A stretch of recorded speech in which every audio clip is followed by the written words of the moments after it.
जय मसीह की अनुग्रह टीवी में आप सबका स्वागत है। प्रियो, प्रकाशित वाक्य अध्याय 12 का 1 से 2 में हम पढ़ते हैं। फिर स्वर्ग में एक बड़ा चिन्ह दिखाई दिया, अर्थात एक स्त्री जो सूर्य ओढ़े हुए थी और चांद उसके पांवों तले था और उसके सिर पर 12 तारों का मुकुट था, और वह गर्भवती हुई और चिल्लाती थी क्योंकि प्रसव की पीड़ा में थी। प्रकाशित वाक्य अध्याय 12 में लिखे गए उस स्त्री के बारे में मुख्य रूप से 3 दृष्टिकोण हैं कि वह कौन है। पहला, कैथोलिक चर्च उस स्त्री को यीशु की माता मरियम के रूप में मानते हैं। दूसरा, कुछ धर्मशास्त्री मानते हैं कि वे स्त्री कलीसिया है। तीसरा, आज अधिकांश धर्मशास्त्री इस विचार से सहमत है कि स्त्री इजराइल देश है। प्रकाशित वाक्य की पुस्तक में 4 प्रतीकात्मक स्त्रियां हैं। पहला, प्रकाशित वाक्य 2:20 में इजाबेल, जो दुष्ट मूर्ति पूजक संस्कार का प्रतीक है। दूसरा, प्रकाशित वाक्य 17 में लाल रंग की स्त्री, जो धर्म त्यागी कलीसिया को दिखाती है। तीसरा,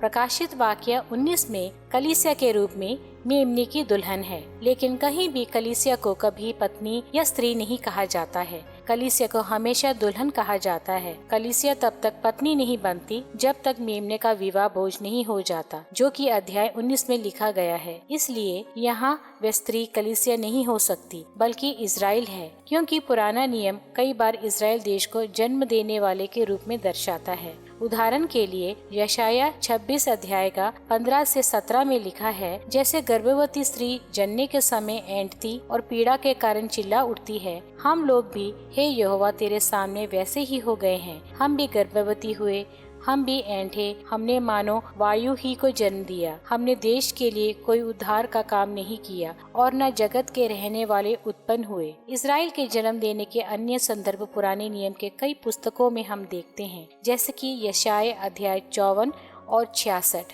होशे अध्याय 13, मीका अध्याय 4 में। पुराने नियम के कई वचनों में यीशु मसीह के इजराइल देश से आने की भविष्यवाणी की गई थी। उदाहरण के लिए यशाया अध्याय 9 का 6 में लिखा है, क्योंकि हमारे लिए एक बालक उत्पन्न हुआ, हमें एक पुत्र दिया गया है और प्रभुता उसके कांधे पर होगी, और उसका नाम अद्भुत युक्ति करने वाला, पराक्रमी परमेश्वर, अनंत काल का पिता और शांति का राजकुमार रखा जाएगा। ये इजराइल देश के लिए कहा गया है। ये वही पुत्र है जिसका उल्लेख प्रकाशित वाक्य 12 अध्याय के 2 में किया गया है। अधिकांश धर्मशास्त्रियों का मानना है कि प्रकाशित वाक्य अध्याय 12 में स्त्री का मरियम से कोई लेना देना नहीं है, लेकिन दूसरी ओर कई विद्वानों का मानना है कि यहाँ जिस स्त्री का उल्लेख किया गया है वह इजराइल राष्ट्र का प्रतीकात्मक संदर्भ है, क्योंकि ये विवरण मरियम के लिए उपयुक्त नहीं है, क्योंकि हम कभी भी मरियम को सूरज, चंद्रमा और सितारों को पहने हुए नहीं देखते हैं। मरियम को शैतान से बचने के लिए जंगल में जाते हुए भी नहीं देखते हैं।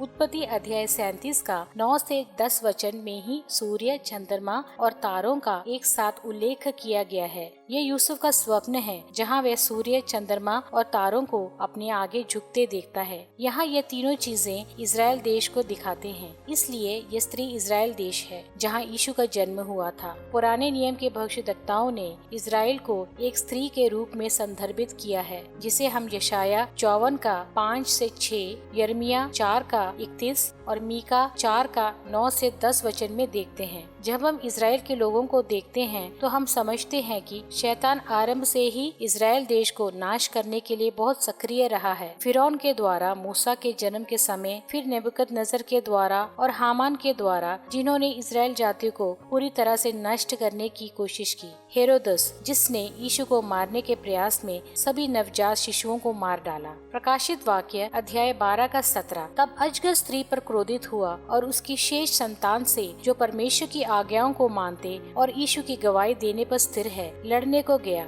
यदि ये मरियम है तो कैथोलिक धर्मशास्त्रियों को इस बात से सहमत होना चाहिए कि कुंवारी मरियम के और बच्चे भी थे। इन सभी वचनों के अनुसार ये माना जाता है कि सूर्य ओढ़े हुए स्त्री यीशु की माता मरियम नहीं है, बल्कि इजराइल देश है, जिससे हमारे उद्धारकर्ता यीशु मसीह इस दुनिया में आए। प्रियो, इस प्रकार की नई वीडियो के साथ हम आपसे मिलते रहेंगे। अगर आपको ये वीडियो पसंद आया तो कृपया हमारे इस चैनल को सब्सक्राइब कीजिए। प्रभु आपको आशीष दे। धन्यवाद।